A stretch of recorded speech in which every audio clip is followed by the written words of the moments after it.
Bismillahir Rahmanir Rahim. Viewers, this is the fourth episode of the 19th topic. In the previous three episodes, we have discussed certain verses of Surah Qiyamah and the interpretations of these verses as well. We have seen how, in the view of Imam Farahi, a very distinguished scholar of the subcontinent, these verses spell out the whole scheme of the collection of the Quran. We had also seen how well grounded his views were vis-a-vis the linguistic style and construction of the Arabic language. And then we had seen how history also corroborates his view vis-a-vis various details. We had also taken a look upon the traditional interpretation of these Surah Qiyamah verses and seen that basically it's Ibn Abbas narrative which explains these verses of Surah Qiyamah, and which are exegetes like Ibn Jarir Tabari, Ibn Kasir, Zamakhshari, Razi, Abu Ja'far Tusi. They have taken this narrative to be an explanation of these Surah Qiyamah verses. However, the explanation offered not only suffers flaws in its text, the way it has been described, but we had also seen that this explanation also cannot be reliably ascribed to Abdullah ibn Abbas himself. There are certain flaws in the chain of narration which make us realize the fact that in all probability this is incorrectly attributed to him. This explanation is wrongly ascribed to him. Then we had seen that although the Quran gives us a principal statement in this regard, that the Quran, once it was revealed in various installments, it shall be brought together in a unified whole by the Almighty through the Prophet. But the Quran stops here and does not tell us how this will happen or what would be the medium. We had then seen in the last episode that if we look at the various details in which the Quran was found in the living tradition of the Muslims, it was read out, memorized, written, heard, and recited and taught.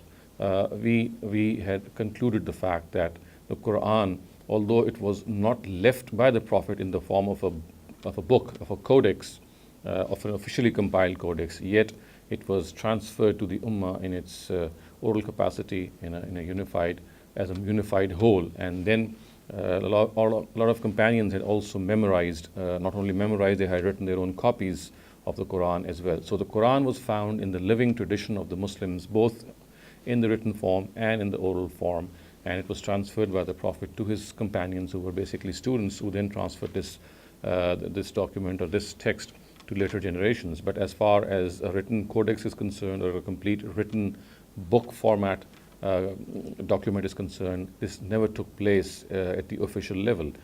So this was as far as we had covered in the last three episodes. Now, viewers, today in this episode we shall take up some questions which arise or which may arise in the minds of people vis-a-vis the view we have established, or I have endeavored to establish as the correct view in the interpretation of the Surah Qiyamah verses.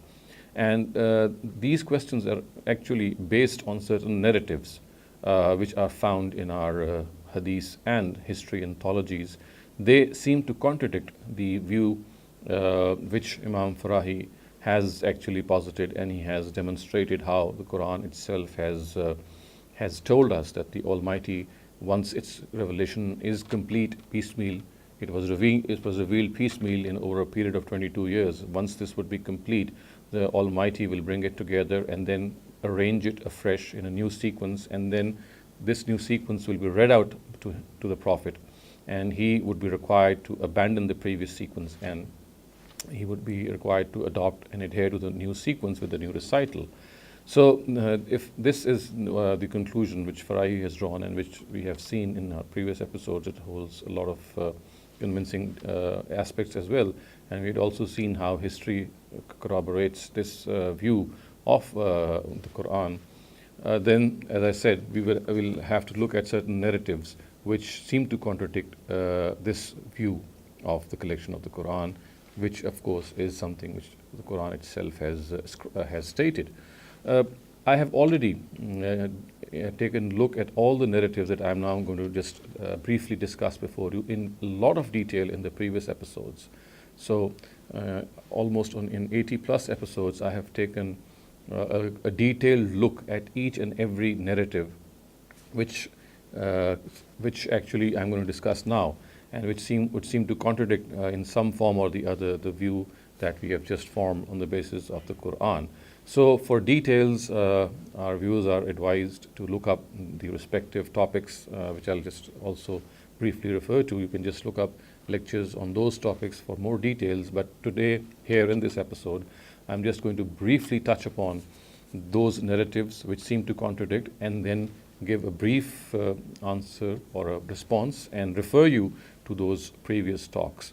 So those who are interested in detailed talks regarding the rebuttal and refutation and critical appraisal of these narratives, they can look up those talks, and those who would content themselves with this brief description or refutation of the narratives can, of course, just adhere or stick to what is being said today before them.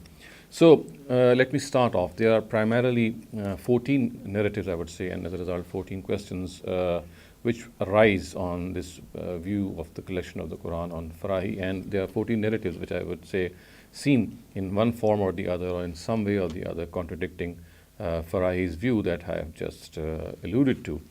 Let me take them up one by one. Now, the first of these viewers, was discussed under topic 15, and that is the incompleteness of the Quran. We had actually discussed two narratives, specifically two narratives, one of them concerning the stoning verse and the other one relating to the suckling verse. And we had seen, while I was evaluating topic number 15, this was discussed under topic 15, that both these verses which give us the impression that the Quran we have is incomplete, they have their own explanations that we need to understand. Now, as far as the stoning verse is concerned, we find there are we had actually discussed two types of narratives. One of these narratives actually explicitly cites that verse, "Ash-shaykhu wash-shaykhatu iza zaniya farjumuhuma," which is famously farjumuhuma al-battata, which famously translates as the married man and the married woman, if they commit adultery, then they should certainly be stoned to death. This was the stoning verse. So there is one category of narratives in which the stoning verse is cited in these words. And then there's another category of these narratives in which it is just referred to without actually citing these narratives. So we had seen in those talks and discussed on the topic 15 that as far as those narratives are concerned in which this stoning verse is cited, they are extremely weak in the description and to the Prophet Muhammad sallallahu alaihi wasallam, and also the questions which arise on the text of these narratives and on the text of this verse had also shown that these narratives cannot be accepted. And as far as those narratives are concerned in which the stoning verse is just referred to and not actually cited by the words, we had seen that they can be explained by the view of Farahi himself, who has actually posited the fact that these verses which refer to the stoning verse actually are a corollary of the 34th verse of Surah Ma'idah, in which the punishments of Hiraba are mentioned, or punishments of rebellion and spreading disorder in the land, fasad fil ard, are mentioned. And he had shown how certain criminals guilty of adultery, certain criminals, not all, certain criminals guilty of adultery had been punished by the Prophet in accordance with this verse, which says that they should be brutally killed for their heinous crimes. And one of the words which were used in that verse was taqtil, which means to kill someone in an exemplary way, and stoning to death is actually that particular manner in which some criminals guilty of adultery had been punished. So those particular narratives had been explained as well, that although they do not mention the stoning verse, but they are actually referring to what Surah Maidah's Quranic verse has already stated, and therefore there is no question of the fact that the Quran we have is incomplete, and the notion which these narratives give is also incorrect. Now, as far as the suckling verse is concerned, we had seen that the suckling verse actually is reported by Aisha, and from her it is actually Amra who reports, and she says that among what was revealed in the Quran was that 10 known suckling drops make a person prohibited to marry, and he makes that person a foster child. Later this was abrogated by a verse which said that 5 drops actually are sufficient to make a person a foster child, and therefore prohibited to marry. And then the verse and then the hadith goes on to say that God's messenger died, and the verse which mentioned these 5 drops was among what was being read from the Quran. So it says, "Fatuwuffiya Rasulullah sallallahu alaihi wasallam wa hunna fima yuqra min al-Quran." So this actually gave us the impression that the Quran that we have is incomplete, because this hadith is actually saying that this 5-drop verse of fosterage was found in the Quran at the time of the Prophet's death, but of course it is no longer there. And we had seen how Imam Tahawi had actually pointed out how this is actually rebutted by the fact that we have another version, or a more sound version, again reported by Aisha, and from her it is actually Amra, and it clearly says that these 5 and 10 and 5 drop verses were revealed, but they were among those verses which were actually abrogated, which had been actually totally repealed. So we can see in the light of this explanation that as far as the incompleteness of the Quran is concerned, in particular regarding these 2 verses which actually tell us that these 2 verses were left out from the Quran, are not present in the Quran, they had been explained while we were discussing topic number 15. Let's move on to the next question. The next question actually relates to a narrative which we discussed while we were discussing the second topic, and that is that it seems from a narrative that only 4 people, all of whom belonged to the tribe of Ansar, had collected the Quran in the lifetime of the Prophet. And so there were certain explicit narratives which explicitly said that no one except these 4 have collected the Quran in the time of the Prophet, and there were certain implicit ones as well. We had seen in our discussion on topic number 2 that as far as the explicit narratives were concerned, all of them were very, very weak and suspect in their ascription to the Prophet. And as far as the implicit ones were concerned, though they too had some issues, but primarily we need to understand first of all that as far as the word collection here is concerned, it in all probability refers to memorization and not to a written collection. We had seen how various variants of this narrative point to the fact, and the usages of the word point to the fact that the word Jama actually here refers to a collection, a memorization of the Quran. So this would actually, of course, contradict many other narratives which tell us that there were people among the Muhajirun and other tribes who were also memorizers of the Quran.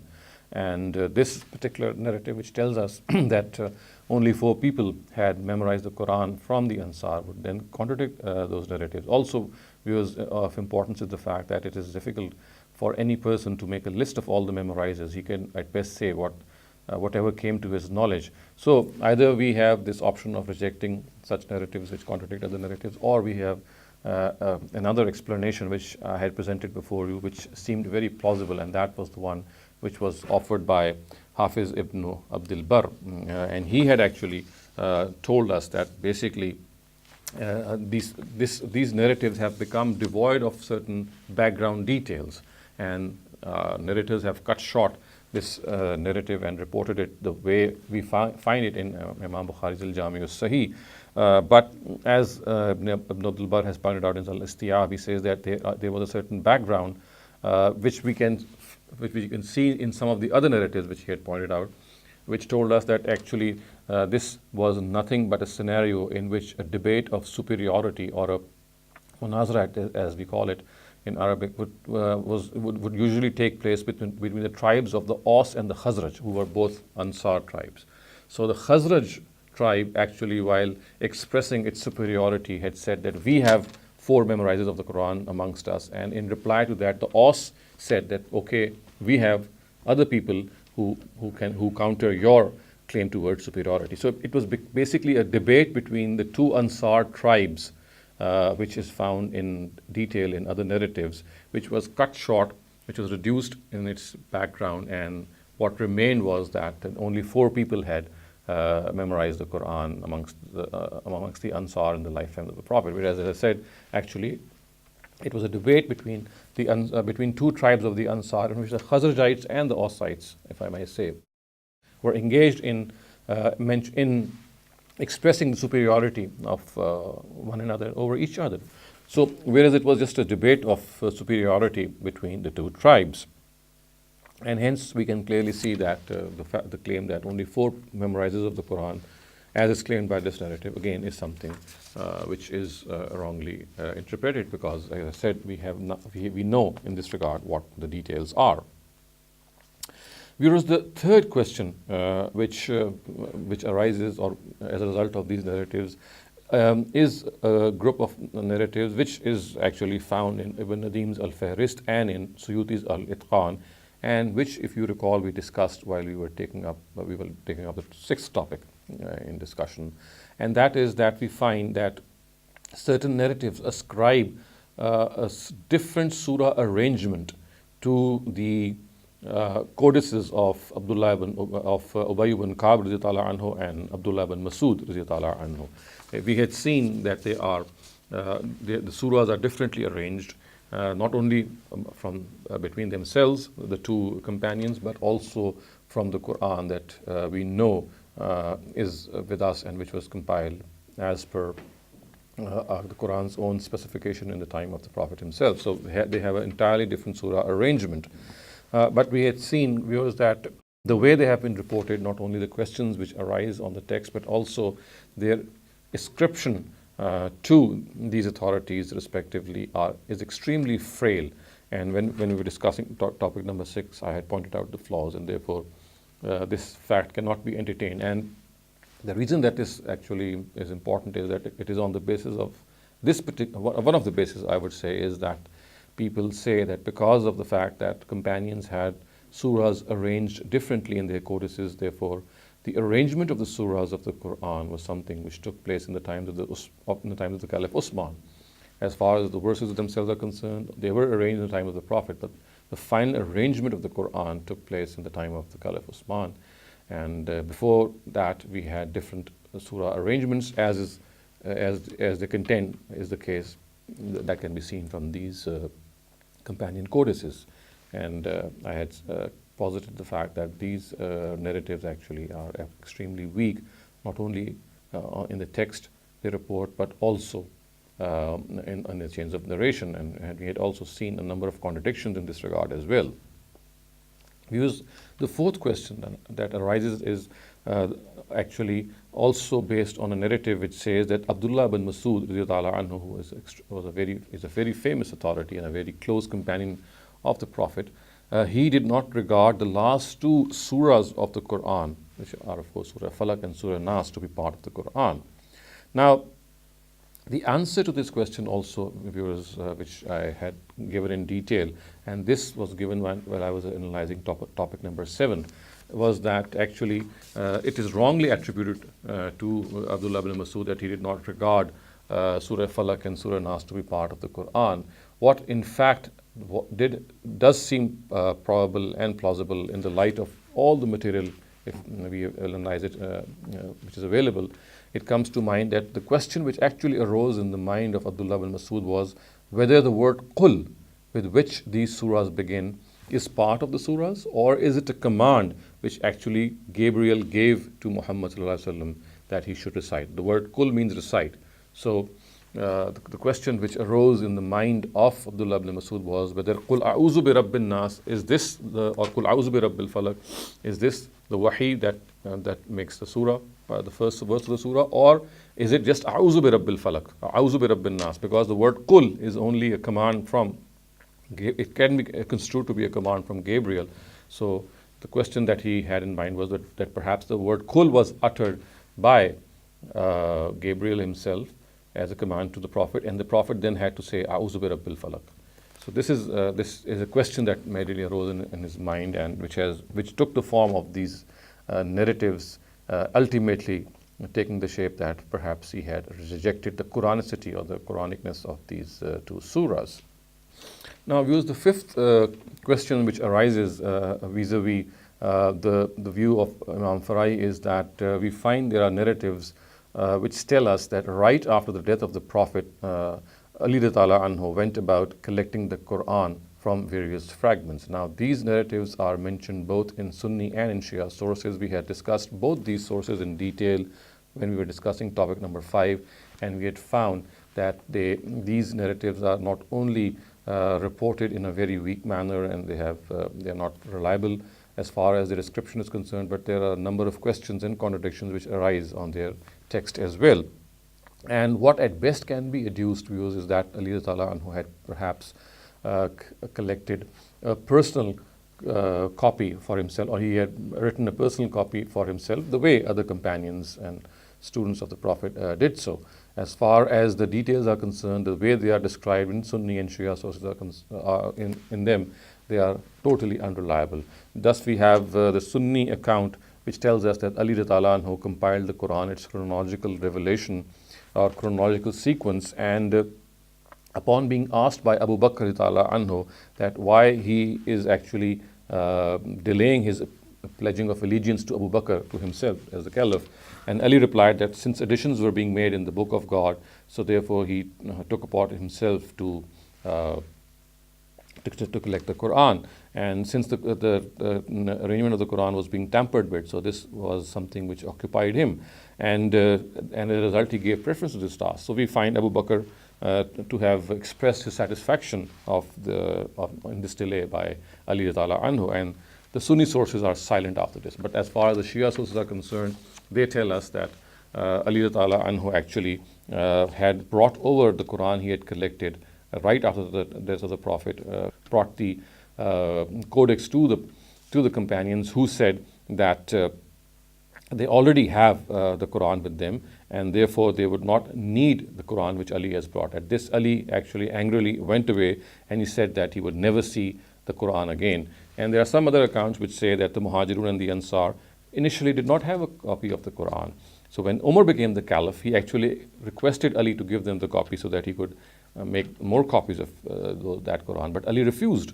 And at this we see that Umar was frustrated, and he embarked upon collecting the Quran with the help of two witnesses. So this is how the Shia account tell us. So viewers, we had seen, as I said, that while we were discussing topic number 5, that this Shia account and the Sunni account, the way they have been described in our books, they suffer from flaws which make them absolutely unreliable. And the only thing which at best can be gathered as an educated guess is that Ali actually went about preparing a personal copy of the Quran for himself, and that is all. Viewers, the sixth question which arises is actually the one that we discussed while we had taken up topic number 3, and that was that right after the demise of the Prophet, some time after the Prophet's demise, the Battle of Yamama took place, in which a lot of memorizers of the Quran were martyred. And this alarmed Umar Ta'ala Anhu, and he came over to Abu Bakr Ta'ala Anhu and requested him to have the Quran written down and compiled in a book form, lest with the passage of departing or demise of other memorizers who were engaged in fighting other battles, the Quran might be lost. So Abu Bakr, although he first hesitated, but then he was convinced, and then Zayd ibn Sabit, a young person at that time, in his early 20s, was selected for the task of collecting the Quran from various fragments so that he could compile it in the form of various suhuf. I had shown while we were discussing topic number 3 that the questions which arise on the text of this narrative and the way it has been reported, because there are certain other secondary narratives as well, which have been recorded by Ibn Abi Dawud in his Kitab al-Masahif, telling us that the collection was made with the help of two witnesses.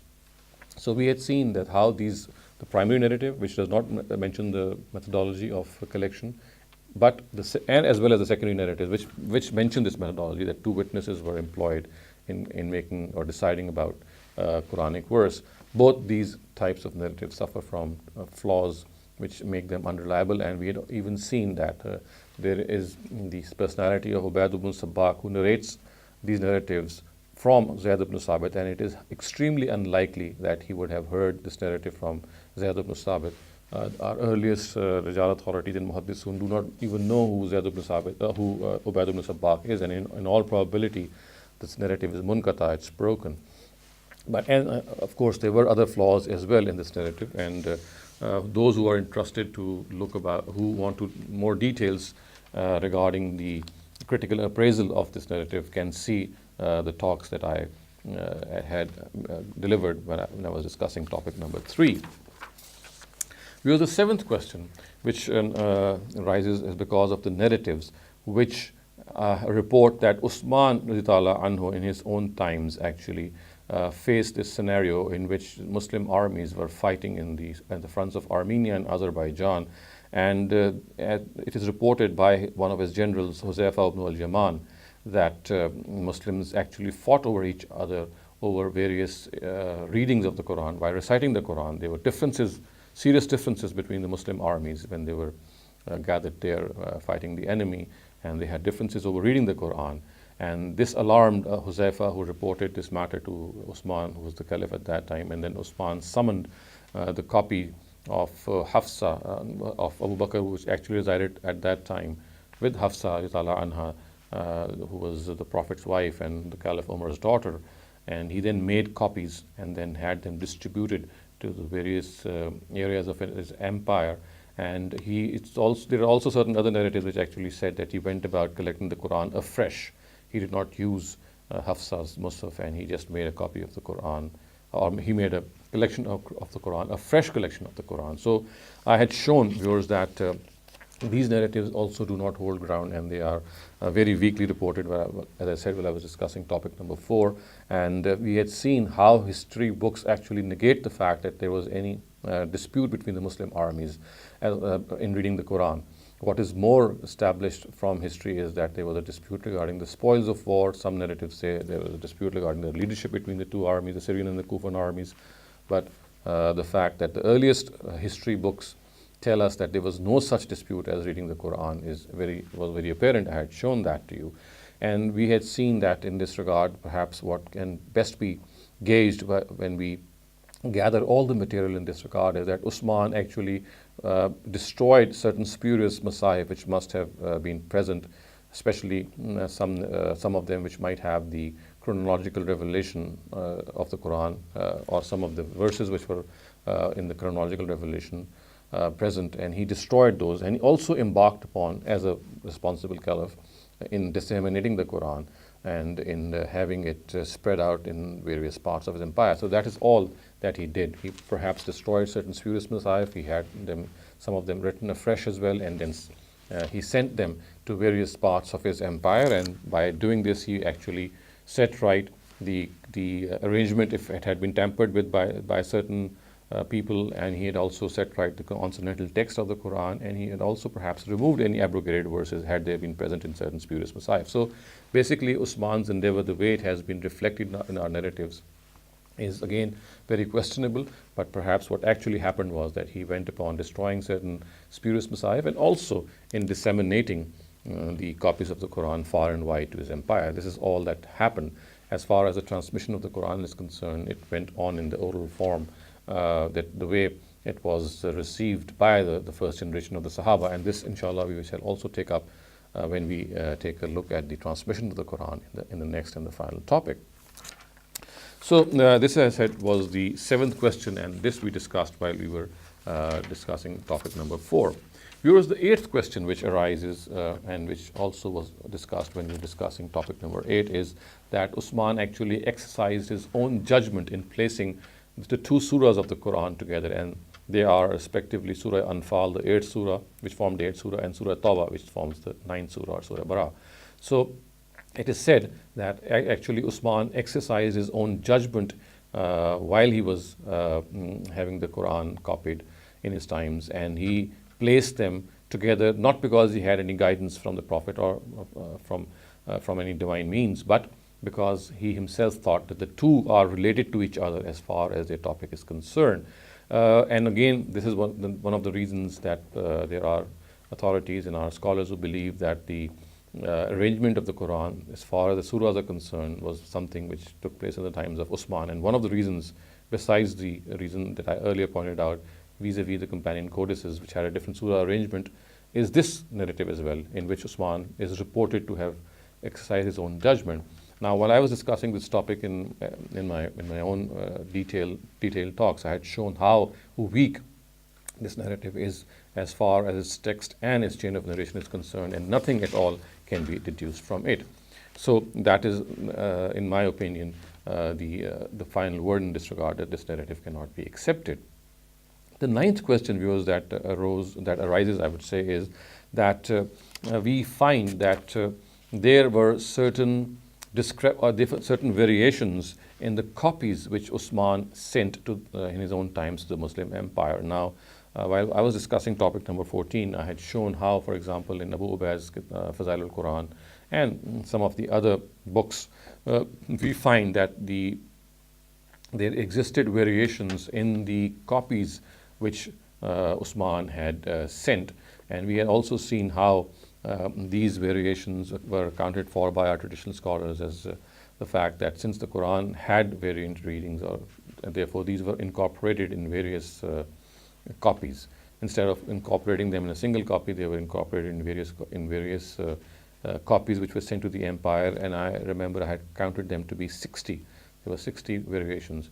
But viewers, I had also analyzed that such was the trivial nature of these variations, for example, between a wa and a fa, very small variation, that these at best can be regarded, if they ever existed, to be oral or scribal errors on the part of the scribes. They cannot be grounded, well grounded and well argued that we take them to be variations which were actually by willful intention placed there because Usman thought that there are variations. I had shown in my humble capacity that all these variants, they are weakly ascribed. Their chains of narration are weak and they have questions and flaws. But what best can be gathered, if they are to be disregarded, the flaws in the chain of narration, then they were just oral, I would say, and scribal errors which might have existed, but in no way can they be regarded as variations which were willfully inserted. And readers can look up topic number 14 for more details because they were discussed very comprehensively there. Because the 10th question which arises is again on the basis of a narrative, and this was also discussed incidentally in topic number 10, under topic number 10, and that was that actually Usman, when the copies of the Quran were brought before him, he actually looked on those copies and he remarked actually that I see errors in these copies, and then he said, okay, the Arabs would rectify them by reading them. And the word that he uttered was lahan, that there are mistakes in the Quran. But as I said when I was analyzing topic number 10, that these narratives are also very weakly ascribed and they have questions, but if at all any explanation can be made, is that perhaps Usman was not referring to any mistakes. What he was actually referring to is that there were certain letters that were wrongly written in certain masahif, and since the transmission of the Quran heavily relied on the oral medium, Usman said, doesn't matter if these mistakes, these scribal errors are there. They have been written wrongly, but we know from the oral tradition, the strong oral tradition, that how they are spelled, how they are actually pronounced. So even if you leave them alone, it would not matter because the strong oral tradition would take care of these wrong, erroneously written words. And I also pointed out examples which Dani himself actually gave, and Imam Dani himself actually has given this explanation, that perhaps this is the most plausible explanation, that the alif or a ya or a wa at times have been inserted in certain places in the Quran, and they are additional actually. And these have to be regarded as scribal mistakes, of course, but they were not of any consequence. They were not even thought of any consequence or significance, because such was the nature of the oral tradition and such was the nature of these mistakes that one would immediately realize that a wa or a alif or a ya has been mistakenly inserted. Thus, for example, we find la uzabbihannahu in the famous verse of Surah Naml, verse 21. So we have an extra alif here.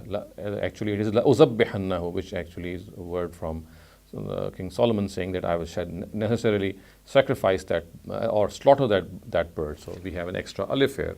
Then in the word sa'urikum, which is Surah Araf, verse 45, we find an extra wa. And then in verse 34 of Surah Anam, we find the words bin naba'il mursaleen, an extra ya. So basically what Usman in all probability was pointing out was towards these vowels, these extra vowels which has been inserted by the Sahaba when they had written the Quran. But then when the copies were made and they were copied the way they were, Usman said, just leave them, doesn't matter if they are still there, because the Arabs, the way they know how these words are correctly pronounced, there would be absolutely no problem. So this is how I had endeavored to explain when we were discussing this 11th question under the 9th topic. Viewers, we now come to the 11th question. Previously we were discussing the 10th question, and that 10th question was actually discussed under the 10th topic. The 11th question, viewers, that arises is discussed when we were discussing topic number 9, and that is that Abdullah ibn Masud actually refused to surrender his copy to the officials of Usman when they had come to gather it. And the way these narratives report, it clearly seems that perhaps Abdullah ibn Masud had some different version of the Quran with him, and that is why he refused to surrender something. And he actually said that he had learned, or he had been taught 70 surahs directly from the Quran, and how can he give up something which he had directly learned from the Prophet and give it away to the officials of Usman. So this is how these narratives have been reported. And while I was discussing topic number 9, I had pointed out that it seems to me that actually what happened was that as we have seen, that the Quran was given a final arrangement when it was complete. It also had an initial arrangement. So the Sahaba are bound to have both these arrangements with them, because initially the Quran was revealed the way it was. It had a revelatory sequence, and then there was a final sequence. And it seemed that Abdullah bin Masud, one of the oldest companions of the Prophet, actually had this earlier arrangement with him as well, and which he actually thought was a prized possession, because he had heard these surahs directly from the mouth of the Prophet. So he actually he wanted to keep this as a historical record, knowing full well, of course, that this is just a historical record as far as the Quran is concerned. It has been given a new arrangement, and he did not want to give up that prized possession in which he had his own Musaf, which was at the time when the Quran was being revealed, and of course which might have a different sequence, not only in the verses within the surah, but amongst the surahs themselves, and maybe it also had certain verses which were repealed. But then again, it was clearly a historical record which Abdullah bin Masud wanted to retain with him, and he did not want to surrender. But the way these narratives are reported, they have given us an absolutely new form and new picture, as if Abdullah bin Masud was insisting on a new Quran that he might have had. We also know that there are narratives in which Abdullah bin Masud was present in the final review, the Al-Arza Al-Akhira. So he knew perfectly what the final arrangement was, because there are narratives which tell us that he was a witness to the Al-Arza Al-Akhira. So he perfectly knew the previous sequence, the previous historical revelatory sequence, and he knew what the final sequence was. The only reason which seems to me is plausible in why he refused to surrender his codices and also asked the people of Kufa to hide them was because he actually had that original sequence, which he knew very well that it would be changed, but because of academic purposes, because of his love of keeping a record of the previous revelation, he did not want to surrender it. So this, I would say, is the 11th question and the way I would go about answering it. The 12th question, viewers, is that we find there is a narrative in Ibn Abi Dawud's Kitab al-Musahif telling us that Hajjaj ibn Yusuf changed the Quran in his times at 11 places. This narrative had been shown while I was discussing topic number 11, that it is rejected by all authorities, and it is not only has questions regarding its text, but also in its chain of narration, which is extremely weak and extremely unreliable, and it seems to be a concocted narrative, or at least a narrative which has been reported in a way in which facts have been distorted. Because if we analyze this narrative in the light of many other historical details, we find it seems that in times of Hajjaj ibn Yusuf, as was the case in the Caliph Usman's times, that like Usman destroyed many spurious Masahif, it seems that while Hajjaj ibn Yusuf was the governor of Iraq or Kufa in his times, he too took upon a massive campaign to destroy a spurious Masahif, which he thought were there. And he even, as we know, Ibn Qutayba has recorded that he actually constituted a committee of 3 people, Asim al-Jahdari, Najia ibn Rum, and Ali ibn Asma, to destroy all spurious masaif and pay their respective owners a compensation of 60 dirhams as well. So we find that, and then we have another narrative from Imam Baqilani in his Intisar, which actually says that the Masaif of Kufa had 11 mistakes in them, which Hajjaj actually corrected. So it might be in all probability that this correction which Hajjaj made in the Kufan codices actually ended up as in the form of a narrative which depicts the fact that actually Hajjaj changed the Quran at 11 places. Perhaps what happened was he corrected the Quran or the certain Kufan codices which were wrongly written. So, but this might be the real picture. But as far as the narrative is concerned, which tells us that the Quran was changed by Hajjaj, as I said, it is totally unreliable and has been wrongly reported.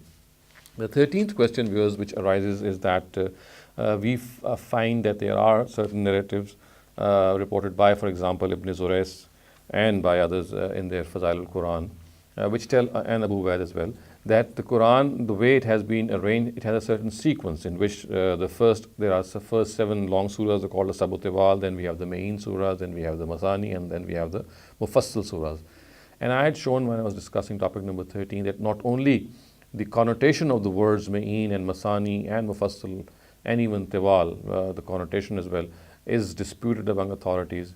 This narrative itself is extremely weak in its description to the Prophet Muhammad ﷺ, and therefore this again cannot be entertained.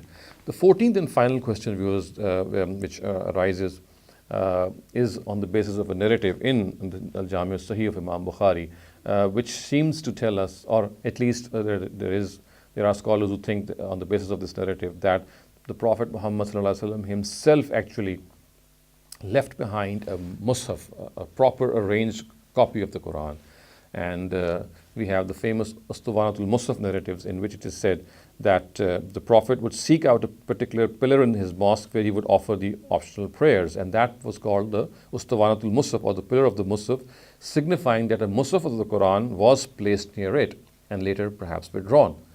But I had shown that this is actually a very wrong description. All the details which, if gathered in this regard, tell us, and this was when I was discussing topic number 12, that actually this Musaf is the one which Hajjaj ibn Yusuf had sent to the Prophet's mosque in Medina in his own times, and which was actually placed beside the pillar where Prophet Muhammad would offer his optional prayers. So it is like the details that come to light are that actually Hajjaj had sent a Musaf to the Prophet's mosque in Medina, the Masjid al-Nabawi, and had placed it at the pillar where the Prophet would offer the optional prayer, the Nafil prayer.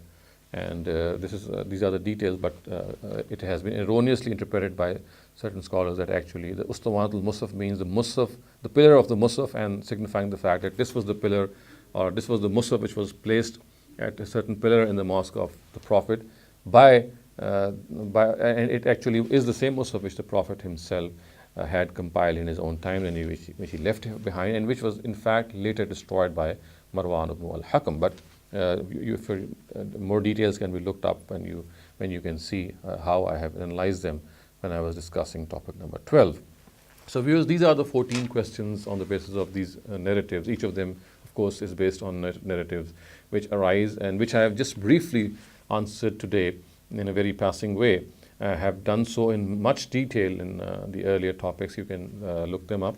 And finally, I would say, before we close this topic, both the 19th topic, and go on inshallah to the next topic later on, that Farahi's view, the way it has been mentioned and the way it has been presented, is something which presents a new light on the collection scheme of the Quran. It is as if the correction of the Quran has been delineated by the Quran itself in the Meccan period. Surah Qiyamah is a Meccan surah. So much before the final Quran, or the final installment of the Quran, had been revealed, the Prophet and his companions were informed, were assured in fact by the Almighty that the various installments which are at the moment necessary, the Quran cannot be revealed in a single revelation or a single go because of various reasons. It has to be revealed in episodes. But the Prophet shouldn't worry. All these episodes shall be brought together in a new sequence by the Almighty, and then that new sequence shall be read out to him, and he would be obliged, or he would be obligated to read read the Quran with its recital in the new sequence. And this actually, I would say, is a groundbreaking interpretation which Farahi has offered, and it is not only it is very true to the words of the surah, the whole context of the Quran, but also we find history standing at the back. A lot of historical details, I would say, also actually telling us how this mechanism took place in the living tradition of the Muslims.